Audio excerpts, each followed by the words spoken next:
Hello सांग माने स्वागत करछि मु आलोक फैक्टर्स को सांग माने कोन आपण जानती दुनिया रे एमिति गोटिए मात्र मरुभूमि अछि जोंठारे कि बरफ वर्षा हुए आ हुए तो आपण एकथा भी जानि नथिबे जे गैस सिलिंडर रंग काहे कि लाल होई थाए।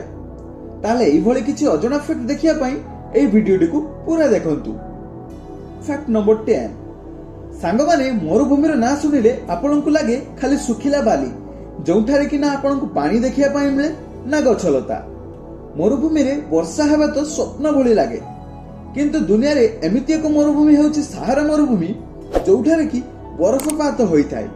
एठारे प्रथम बरफपात 1979 रे एवं द्वितीय थर पई 2018 रे बरफपात होइतिला। फैक्ट नंबर 9 दुनिया रे आजि सहर रु गां चारिआडे रास्ता आपनकु देखिया पई मिलि जिवो किंतु आपनकु जानि आश्चर्य लागिवो नेदरलैंड रो एमिति गोटे गां अछि जोठारे कि आपनकु गोटिए भी रास्ता देखिया पई मिलिबोनी। एही गांटीर ना होउची गैद्रम बिले। एठारे गां चारि पाखे एवं मझि देई 6 किलोमीटर अधिक केनाल रे पानी बोहिताय जहा फल रे लोक माने बोट जगे जिबा आसीबा करितांती। फैक्ट नंबर 8 सांग माने बैंडेड रो आविष्कार पूर्वरु ग्रीस एवं रोम रो लोक माने मुढियाणी जाल को बैंडेड हिसाब रे व्यवहार करथिले। मुढियाणी जाल रे प्राकृतिक एंटीबायोटिक थाए एवं विटामिन के थाए जहा रक्त बंद करिबारे सहायता होइताय। कटि जाइथिबा स्थान एवं क्षत को जल्दी ठीक करिबारे एहा सहायता करिताय। फैक्ट नंबर 7 आज आपण जो सनग्लास यूज करछंती प्रकृत रे एहा चाइना रे आविष्कार होइतिला।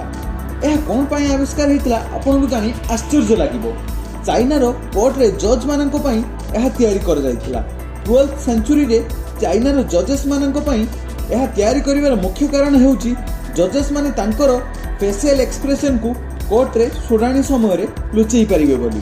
फैक्ट नंबर 6 सांग माने ऑनलाइन रो आपण माने बहुत जिंस किनिथिबे से हेई पारे कपड़ा ठेर आरंभ करी मोबाइल पर्यंत किंतु आपण को जानि आश्चर्य लागिबो ऑस्ट्रेलिया रो ब्रिस्बेन शहर रे गोटिए लोक 2006 मसिया रे इबे नामक गोटिए ऑनलाइन वेबसाइट रे पूरा न्यूजीलैंड देश को बिक्री करबा को चेष्टा करथिला। एहा सुनि आपण हसी पारंती जे केमिति गोटिए लोक गोटे देश को बिक्री करने को चेष्टा करूची। फैक्ट नंबर 5 आपण माने टीवी सीरियल किंबा फिल्म रे देखिथिबे जे कोनोसी व्यक्ति अपराध कले ताको फांसी दंड दिया जाय तापरे सेही दंड को पेपर रे लिखि कलम रो मन को भांगी दिया जाय थाय।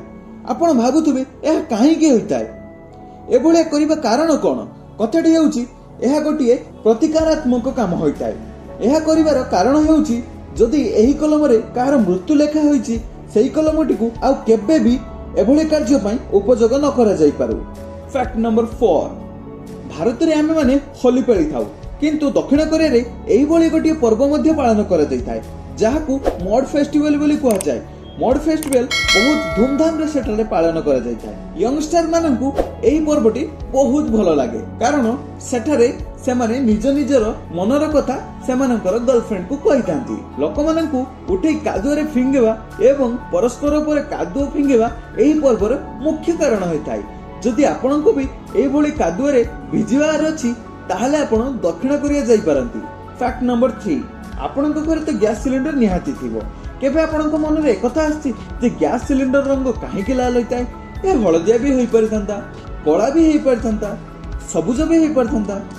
सांग माने एहार उत्तर हेउची लाली रंग सबु रंग ठारू भलो भाबरे देखा जाय जहा फल रे एहा दूररु मध्ये देखि हुए। लाली रंग को साधारणतः डेंजर किंबा अर्जेंट क्षेत्र रे व्यवहार करा जायता जेमिति कि हमें जानिचु एलपीजी बहुत ज्वलनशील होइताय तेनु सुरक्षा दृष्टि एलपीजी सिलिंडर को लाल रंग रे पेंट करा जायताय। फैक्ट नंबर 2 स्विट्जरलैंड देशर ना तो आपण सुनिथिबे किंतु कोन आपण जानती आपण राति 10टा परे सेठारे टॉयलेट जाई परिबेनी काहे कि ना राति 10टा परे कोनोसी भी शब्द लोकमानक निंद को खराब करि पारे तेनु टॉयलेट फ्लश रो शब्द पूरा अपार्टमेंट रे सुबा जाई पारे। जदि भूल रो भी आपण एई नियम उल्लंघन करछंती ताहाले आपण जेल रे चकी पिसिंग आ पिसिंग। फैक्ट नंबर 1 सांग माने आपण बरमुंडा ट्रायंगल विषय तो निहाती सुनिथिबे।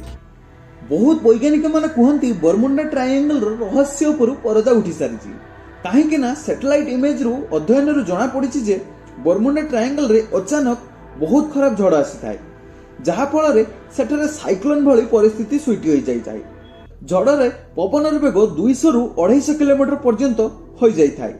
ଦୁନିଆରେ କୋଉ ଜାହାଜ ଏବଂ କୋଉ ଉଡ଼ାଜାହାଜ ଏହା ମୁକାବିଲା କରିବା ପାଇଁ ତିଆରି ହୋଇନାହିଁ, ଯାହାଫଳରେ ସେଠାରେ ସେମାନେ ସମୁଦ୍ରରେ ପଡ଼ି ପାଣିରେ ବୁଡ଼ି ଯାଆନ୍ତି। ସାଙ୍ଗମାନେ ଭିଡ଼ିଓଟି ଭଲ ଲାଗିଥିଲେ ଲାଇକ୍ କରି କମେଣ୍ଟ କରନ୍ତୁ। ଏହିଭଳି ଫ୍ୟାକ୍ଟ ଭିଡ଼ିଓ ଦେଖିବା ପାଇଁ ଚ୍ୟାନେଲଟିକୁ ସବସ୍କ୍ରାଇବ କରି ବେଲ୍ ଆଇକନଟିକୁ ଦବାଇ ଦିଅନ୍ତୁ। ସାଙ୍ଗମାନେ ପୁଣି ଦେଖା ହେବ ଆଉ ଗୋଟେ ଏପିସୋଡ୍।